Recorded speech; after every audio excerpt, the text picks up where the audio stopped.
ఒక అడవిలో కొంగ ఉండేది. ఇతర జంతువులు అడిగితే అదితో చేపలు పట్టేది. తీసుకో నక్క. ఈ కొంగని ఎలాగైనా భంగపరచాలి. కొంగ చాలా అందంగా ఉంది. నా మనసులో మాత్రం అసూయ పెరుగుతోంది. భంగపరచాలి, ఏదో ఒకటి చేయాలి. సరే మిత్రమా, నీవు ఇంతగా పిలిస్తే కాదంటానా అని ఒప్పుకున్నది కొంగ. మరుసటిలో కొంగెత్తిందప్ప.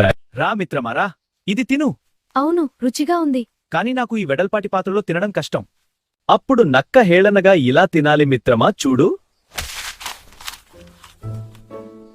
తాగు మిత్రమా, పాయసం చాలా బాగుంది అంటూ ఇలా తాగాలి చూడు, నేను చూపిస్తాను. ఇంత రుచికరమైన పాయసం తాగలేకపోయావు మిత్రమా.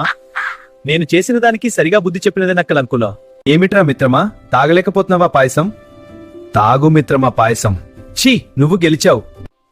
నే చేసిందంటే ఈ కథలోని నీతి, ఎదుటివారిని మోసం కూడా మోసపోతారు.